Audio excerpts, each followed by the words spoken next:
Okay, well, anyway, that was a dramatic entrance. But hi, my name is Sam.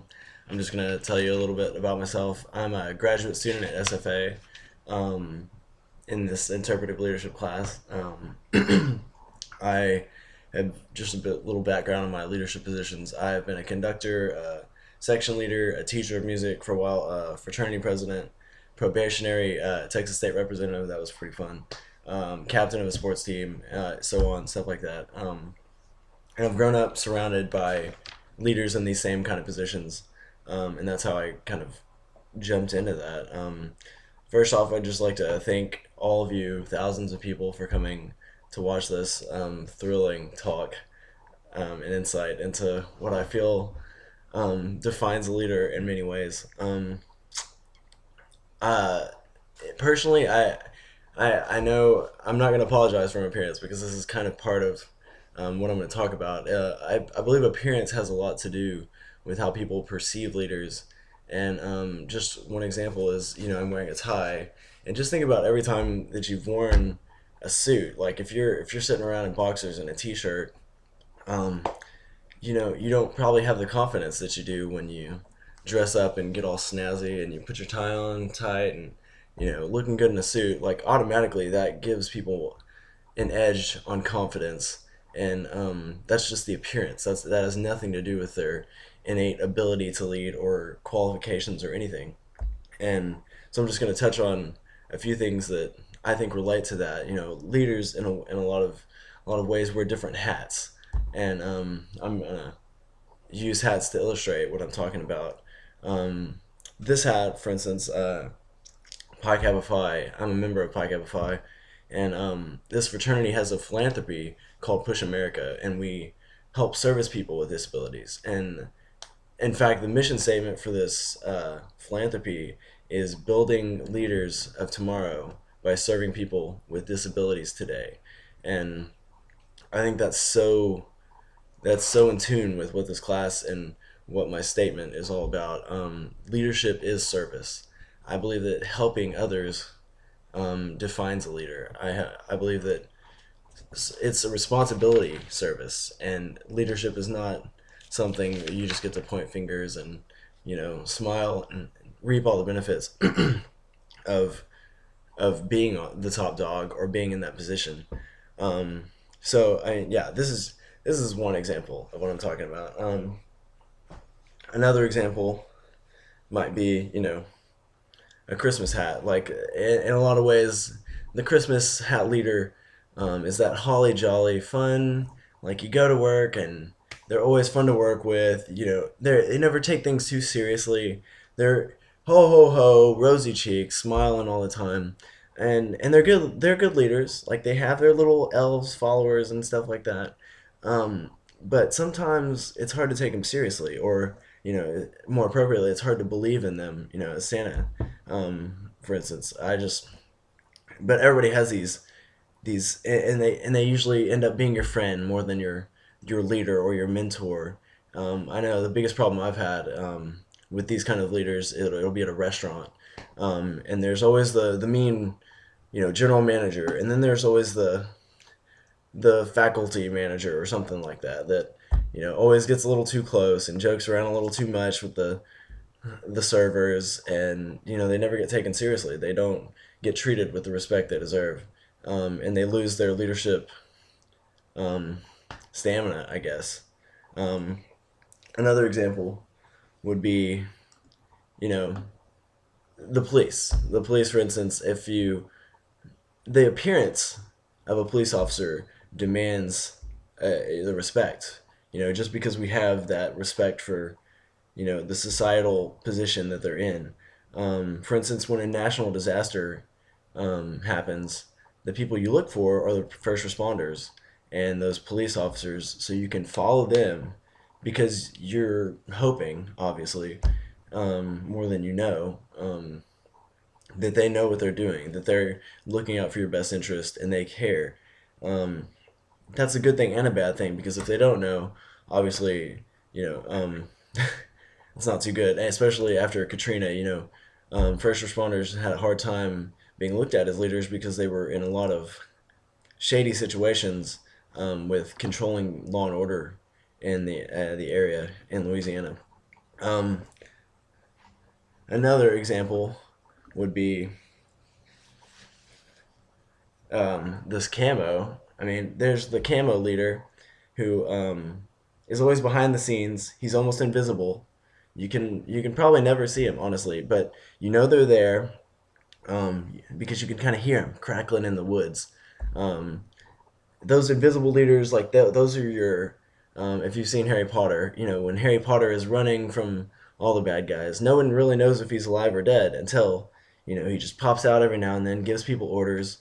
Um, I guess a good and bad example in a way would be Osama bin Laden, who he was, I mean, invisible in many ways, but he was leading this huge network of people um, just from the shadows, and that these invisible leaders have a lot to be desired by a lot of organizations, honestly, because they can control um, what people see without even putting themselves directly in danger. I mean, obviously, some downside of that is if you're not visible as a leader, some people won't consider you a leader.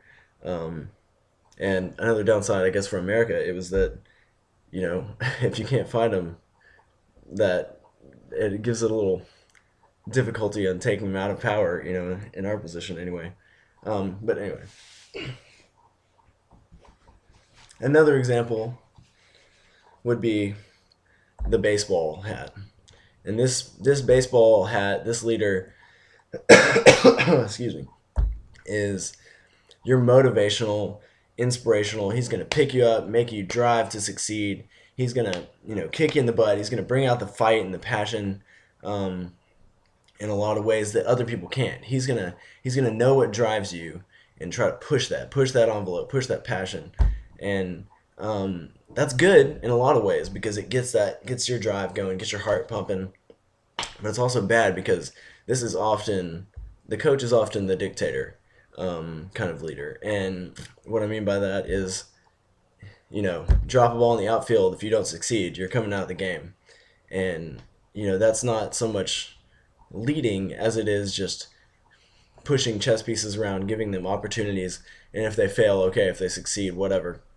A lot of times these dictator kind of leaders don't bring out people's full potential because they don't give them enough opportunities to thrive or the right opportunity to thrive, and that's all about putting people in the right position where they need to be.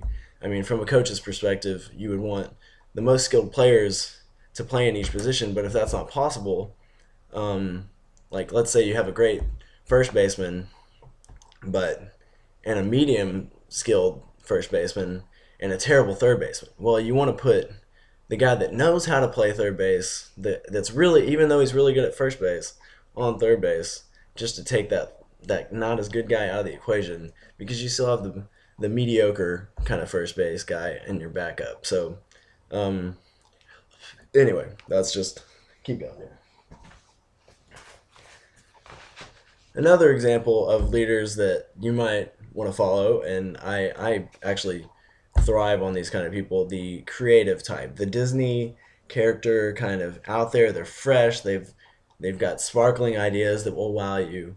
Um, they really fight against the impossible. They dream to do the things that most people wouldn't even dare to, and I just think that's what I love. I honestly love it, but a lot of times, and I've experienced this in my own life, like these people are viewed as immature, like inexperienced, like dreaming too big. They don't really know what they're talking about. They're just throwing out ideas. I mean, it's all guesswork. Oh, it's that kind of stuff. Well, and I can see that. I mean, it's definitely, you don't want to follow a leader that doesn't seem like they know what they're doing. They're just guessing and trying to make up solutions along the way. But let's see. Then there's the Irish leader. I don't know if you can see that. The lucky kind of leader.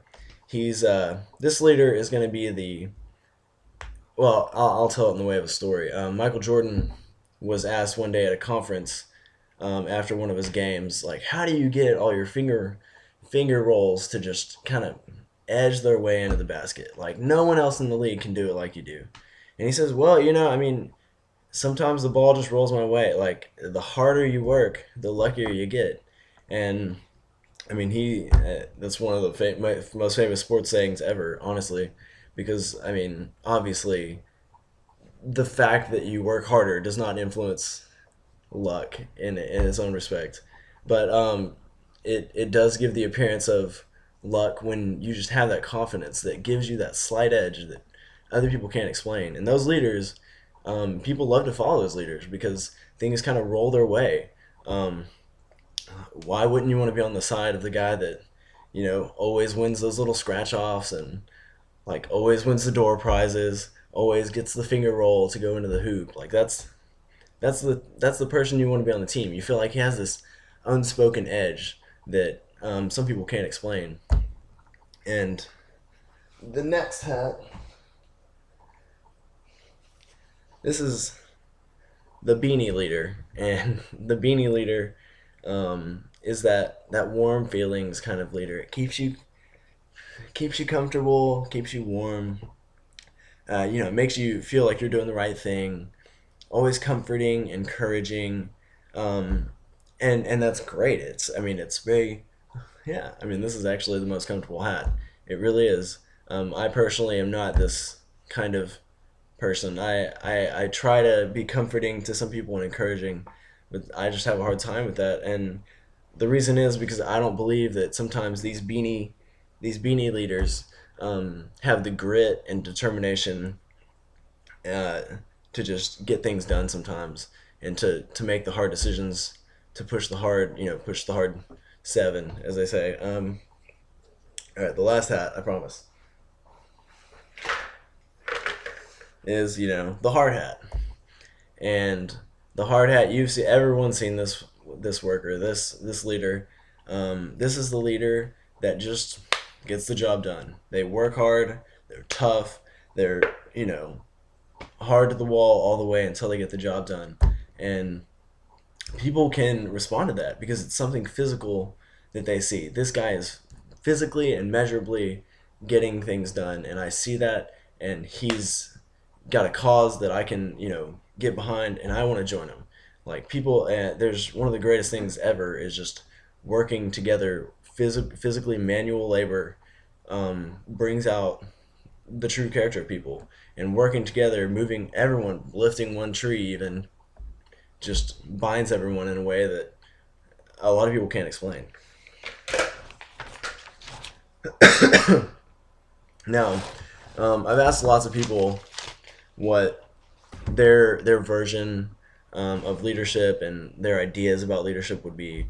For instance, my father, who was a Marine sergeant, he was recon Marine. Now he's a police chief, so he's been in those leadership positions, had several people under his charge at all times, and he believed, like I mentioned earlier, that leadership is service.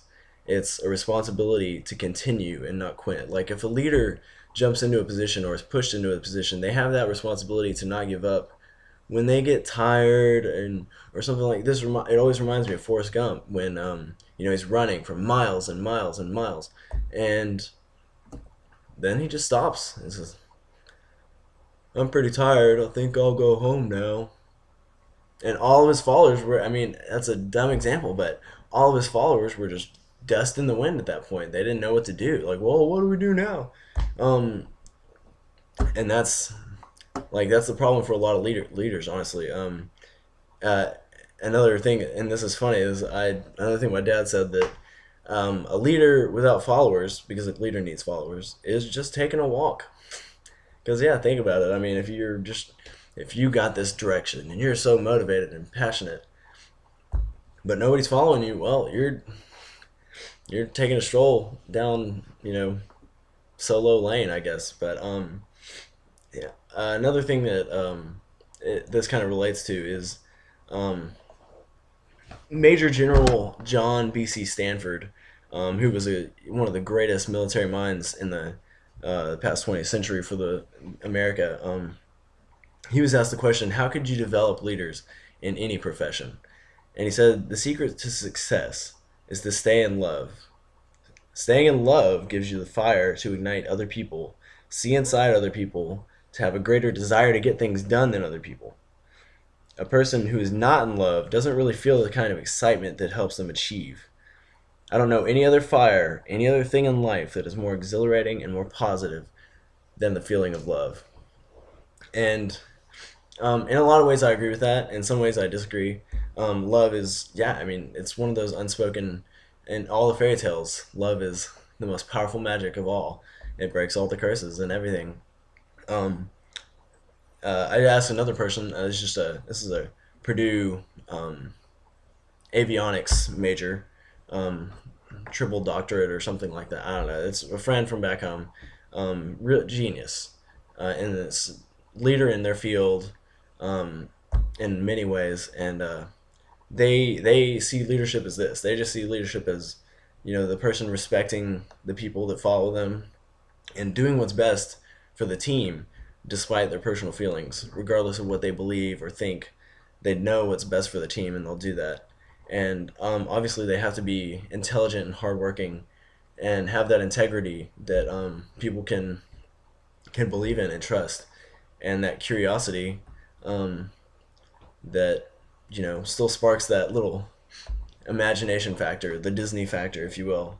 Um, so now I'm going to go on to obviously love is a big factor, but you can't just say, "Hey, in order to be a great leader, you need to love." Well, okay, Gandhi said that. I mean, yeah, it makes sense. I mean, love does create passion, and in my own little way, I believe that love and passion kind of form a relationship of compassion. And I believe compassion is essential for any leader to succeed.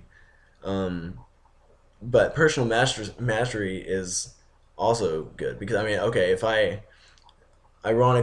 I'm the most compassionate person on this, I want to save these people in this country, I still may not be the best person, to lead an organization or a group in the ways of doing that. You still need those. You need that personal mastery and intelligence and creativity to thrive and have others thrive off of that and just get the spark moving. Um, Basically, passion for something doesn't mean that you're right or that you have the best way of doing something, but it is something that people can get behind. And uh, I personally believe compassion being the biggest part of that needs to be authentic. If it's not, if a person is acting inauthentically, there's nothing more insulting to the people that want to follow someone um, than someone faking it. And I believe that to the day that I die. So I guess that in short, regardless of what hats you wear as a leader, the heart of the argument has to be love and passion, compassion, and the personal drive to better yourself as a leader and to further whatever cause you're fighting for. Um, so I guess with no further ado, I'm just gonna tell everybody to have a happy Christmas and thanks for listening. All right, see ya.